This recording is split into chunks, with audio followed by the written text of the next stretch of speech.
بدنصیب۔ عظمت کے ساتھ سننا ہے۔ حدیث پاک کا خلاصہ، اللہ کی عظمت کو دل میں بٹھا لو تمہیں بخش دو۔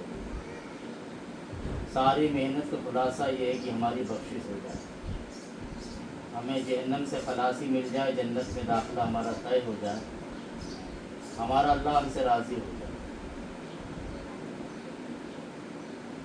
اور ہر عمل سے پہلے نیت کا بنانا ضروری ہے۔ کہنے والا اپنی نیت کرے کہ ساری بات تو میں اپنی ذات کے لیے کر رہا ہوں، کیونکہ میری ذات زیادہ محتاج ہے۔ یہ الگ بات ہے کہ دعوت کا رخ دوسروں پر ہے، اس لیے نیت دوسروں کی ہو جاتی ہے۔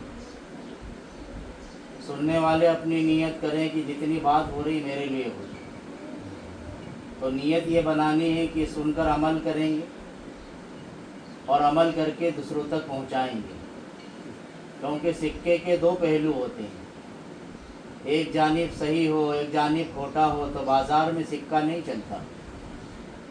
تو قرآن میں اللہ جل شانہ نے بھی بیان فرمایا تم میرے دین کے مددگار بن جاؤ، چاہے مرد ہو چاہے مستورات ہو، یعنی عورتیں۔ مددگار کے کیا معنی؟ اللہ کے دین پوری دنیا میں سرسبد ساداب ہو جائے، اس کی محنت کریں۔ اور اللہ نے اس کے اوپر وعدہ فرمایا ہے کہ تم میرے دین کی مدد کرو میں تمہاری مدد کروں۔ اللہ کی مدد کا وعدہ دین کی محنت پر، اس لیے نیت کرنا ہے کہ دوسروں تک پہنچانا ہے۔ اللہ کا بڑا انعام اور احسان ہے کہ اللہ جل شانہ نے ہم سب کو مسلمان بنایا ہے۔ ہم نے کلمہ پڑھا ہے لا الہ الا اللہ محمد رسول اللہ۔ یہ فقط الفاظ نہیں ہیں، بڑی قیمت ہے اس کی۔ کلمہ لا الہ الا اللہ محمد رسول اللہ بڑی رفتار والا کلمہ اللہ نے ہم کو دیا ہے۔ تاجدار مدینہ محمد عربی حضرت محمد رسول اللہ صلی اللہ علیہ وسلم نے فرمایا، جس کا خلاصہ یہ ہے کہ جب بندہ زمین پر چاہے مرد ہو یا عورت ہو کلمہ لا الہ الا اللہ محمد رسول اللہ پڑھتی ہے تو اللہ کے عرش کے سامنے نور کا ستون وہ حرکت کرتا ہے۔ اللہ ارشاد فرماتا تو کیوں حرکت کرتا ہے؟ تو عرض کرتا ہے کلمے پڑھنے والے کی مغفرت کی۔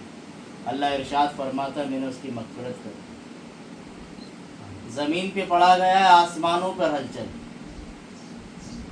اتنا بابرکت ہے کہ تاجدار مدینہ حضرت محمد رسول اللہ صلی اللہ علیہ وسلم، کالی کملی والے سنہری جالی والے تاجدار مدینہ سرکار دو عالم صلی اللہ علیہ وسلم، جس کو اللہ نے قرآن کے اندر مجمل طٰہٰ یاسین کہہ کے پکارا ہے، وہ اپنی نورانی زبان سے یہ فرماتے ہیں، جس کا خلاصہ ہے کہ جب تک اس روئے زمین پر ایک بھی ایمان والا یا ایمان والی باقی رہے گی، اللہ پاک کائنات کے نظام کو چلاتے رہیں گے۔ یہ کائنات جو باقی ہے وہ ایمان والے کی برکت سے باقی ہے۔ جب تک روئے زمین پہ اللہ اللہ کہنے والا یا کہنے والی باقی رہے گی، قیامت نہیں آئے گی۔ قیامت تو بدترین لوگوں پر آئے گی۔ جب اللہ کا نام لینے والا کوئی دنیا میں نہیں ہوگا، اللہ پاک ساری زمین اور آسمان بھی کو توڑ دے گا۔ مثال سے بات سمجھ میں آتی ہے، ایک مسافر سفر میں جا رہا تھا، ایک جگہ پر اس نے دیکھا کہ شامیانہ لگا ہوا ہے، قالین بچھی ہوئی ہے اور طرح طرح کی زیب و زینت کا سامان لگا ہوا ہے۔ اس نے پوچھا کسی سے کہ یہ سارا ڈیکوریشن، یہ سارے زینت کا سامان کیوں لگا ہے؟ تو کہا لڑکی کی شادی ہے تو باراتیوں کے استقبال کے اندر سارا سجایا گیا۔ چند گھنٹے کے بعد واپس لوٹا، دیکھا کہ قالین لپٹا ہوا ہے، شامیانہ گرا ہوا ہے، روشنی جو باندھ پڑ چکی ہے اور سارا سامان تتر بتر پڑا ہے۔ اس نے پھر سوال کیا کہ کیا بات ہے، ابھی تو سب کچھ یہاں پر سلیقے سے رکھا ہوا تھا اور اچانک سب توڑ پھوڑ دیا گیا۔ تو کہا کہ لڑکی اپنے گھر رخصت ہو گئی، اب اس کی ضرورت نہیں ہوگی۔ کائنات کے اندر سے جب ایمان والا چلا جائے گا، کیا چلی جائے گی، اللہ پاک زمین کو لپیٹ دیں گے، آسمان کو توڑ دیں گے، چاند بے نور ہو جائے گا، سورج اپنی صفت کھو دے گا، سارے درخت پہاڑ اپنے جگہ سے ہل جائیں گے۔ بلکہ اللہ نے قرآن کے اندر قیامت کے منظر کو بیان کیا ہے کہ اللہ پاک زمین کو ہلا دے گا، زلزلے آ جائیں۔ کائنات کی روح ہے ایمان۔ جیسے انسان کے روح ہوتی ہے تو سارے اعضاء اس کی حرکت کرتے ہیں، روح اللہ کا امر ہے، روح نکل جاتی ہے تو انسان نہیں کہا جاتا، اس کو میت کہا جاتا ہے۔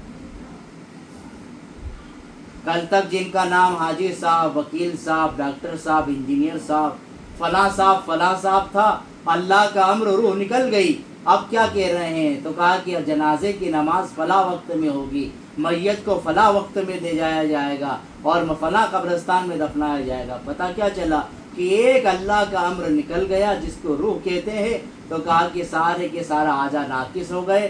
آنکھ ہے لیکن دیکھ نہیں سکتی، زبان ہے لیکن بول نہیں سکتی، کان ہے لیکن سن نہیں سکتے، ہاتھ پیر ہے لیکن حرکت نہیں کر سکتے، دل و دماغ ہے لیکن سارے کے سارے ماند پڑ چکے ہیں۔ کیا ہوا؟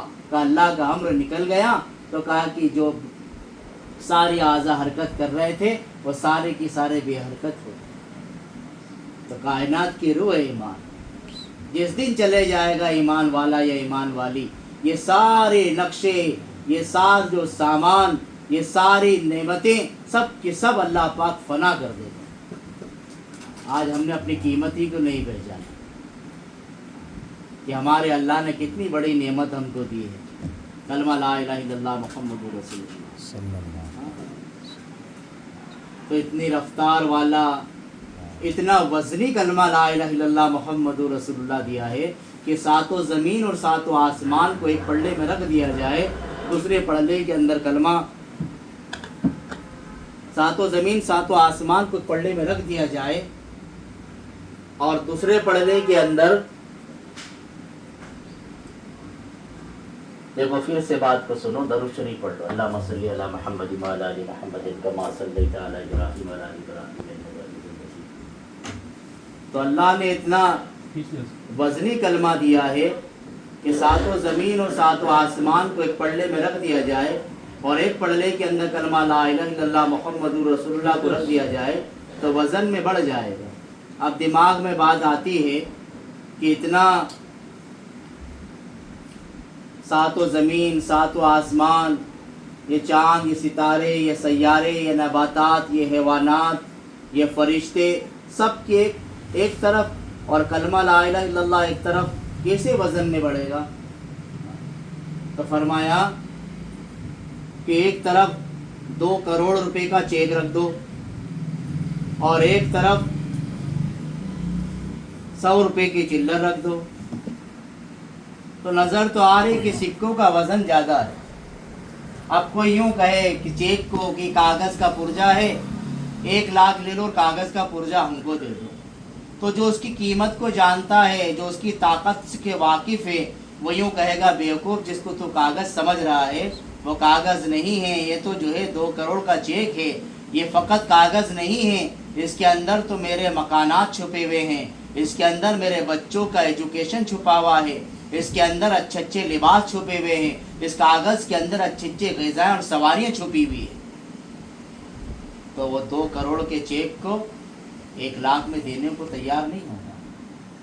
کلمہ لا الہ الا اللہ محمد رسول اللہ، جس کو ہم آسان سرسری سمجھ رہے ہیں، یہ فقط کلمہ کے الفاظ نہیں بلکہ اس کے اندر تو جنت کا داخلہ، جنت کی نعمتیں، رسول اللہ صلی اللہ علیہ وسلم کے ہاتھوں سے جام کوثر، اللہ کا دیدار چھپا ہوا ہے۔ اللہ کے نبی نے فرمایا، جس کا خلاصہ ہے، اے خطاب کے بیٹے، جا کر لوگوں میں یہ اعلان کر دو کہ جنت میں صرف ایمان والے داخل ہوں۔ داخلہ جنت کے اندر ایمان کی بنیاد پر ملے گا۔ دنیا ہی میں دیکھ لو، حرم شریف جس کو بیت اللہ کہتے ہیں، کتنا ہی بڑا ارب پتی خرب پتی ہو، عہدے کا اور طاقت کا رکھنے والا ہو، حسن جمال کا رکھنے والا ہو، لیکن اگر ایمان نہیں ہے تو وہاں پر لکھا ہوا ہے یہاں پر غیر ایمان والوں کا آنا ممنوع ہے، اجازت نہیں ہے۔ اور ایک غریب مسلمان، چاہے حج و بدل کسی نے کرایا ہو، اپنے پیسوں سے نہیں گیا، کسی نے اپنے رشتہ داروں کی طرف سے اس کو بھیج دیا، اس کا داخلہ ہے وہاں پر، اللہ اس کا اکرام کر رہے ہیں، کہ حاجی ایسے لوٹتا جیسے بغیر خطا کرے، جیسے آج ہی دنیا کے اندر آیا، پتہ چلا دنیائی کے اندر اللہ نے ایمان کی بنیاد کے اوپر محترم جگہ پر آنے کی اجازت دے دی، اور دل کے اندر زبان پر جاری نہیں ہے کلمہ تو آنے کے قدموں کو روک دیا، چاہے ارب پتی خرب پتی ہو، طاقت کا رکھنے والا ہو۔ تو جنت تو ایمان والوں کے لیے بنائی ہے۔ ہاں، تو اس کلمے پر محنت کرنا ہے، اس کو بچانا اصل ہے۔ ہر چیز محنت سے بچتی ہے اور بڑھتی ہے، ترقی کرتی ہے۔ بنجر زمین ہے، بنجر زمین پر محنت کریں گے تو باغیچہ بن جائے گا۔ جو جنگل پڑا ہوا تھا، کاشتکار نے محنت شروع کی تو محنت کرنے کی بنیاد کے اوپر زمین ہموار ہو گئی۔ اب اس نے اس کے اندر طرح طرح کے پھول کے پودے لگانا شروع کر دیے، درخت لگانا شروع کر دیے، تو محنت کی بنیاد کے اوپر بیابان جنگل ایک گارڈن کے اندر، پارک کے اندر تبدیل ہو گیا۔ اب انسان اس کو سیرگاہ بنا رہا ہے، اپنے ایام گزار رہا ہے۔ اب بنایا باغیچہ تھا، اب اس پر محنت چھوڑ دی تو محنت چھوڑنے کی بنیاد پر واپس جنگل ہو گیا۔ اب سانپ اور بچھو بسیرا کر رہے ہیں، اب انسان جانے میں بھی ڈر رہا ہے۔ کیا ہوا بھائی؟ تو کہا کہ محنت کی تھی تو بنجر زمین باغیچے میں تبدیل ہو گئی، اور باغیچہ بنا ہوا تھا، محنت چھوٹ گئی تو جنگل بن گیا۔ تو پتہ چلا محنت اصل ہے۔ تو اس کلمے پر محنت کریں گے تو کلمے پر محنت کی جائے گی تو زندگی اعمال سے آراستہ ہوتی چلی جائے گی، ہم اللہ کے پیارے بنتے چلے جائیں گے۔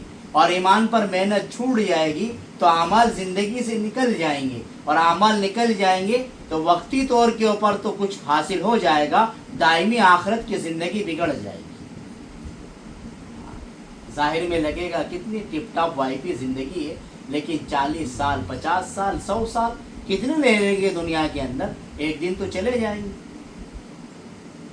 تو محنت شرط ہے۔ کیا محنت ہے ایمان کی؟ کیسے ایمان بنے گا؟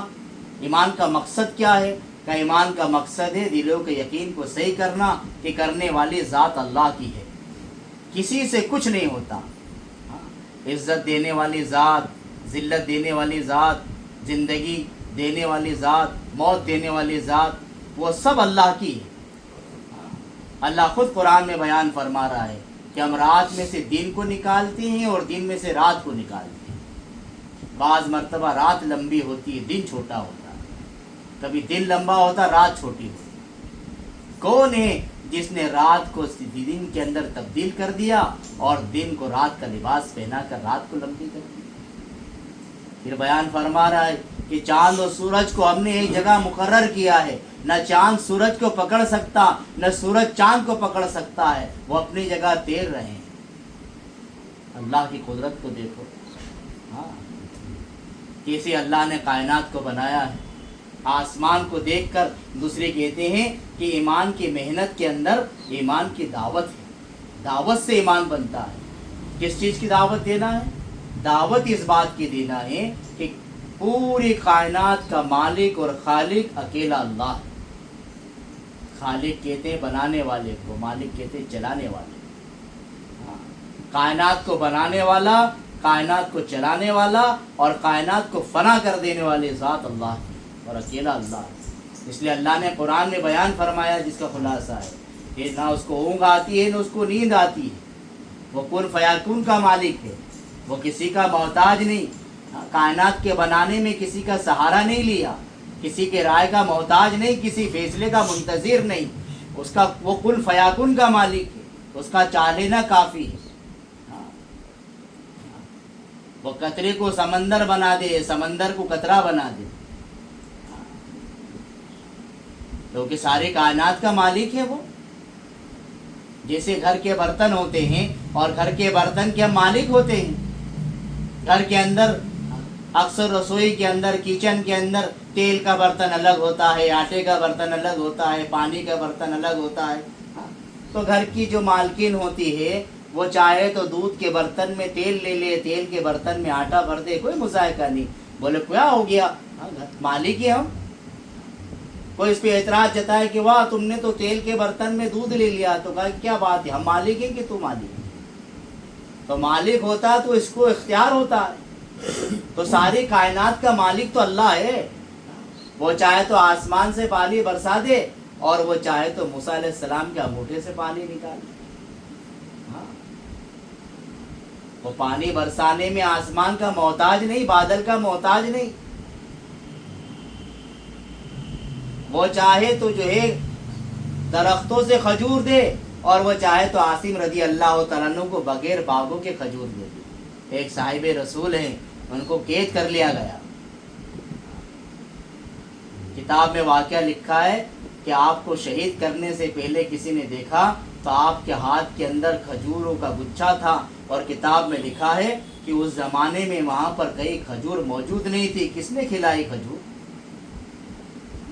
وہ بغیر باغ کے پھل دینے پر قادر ہے.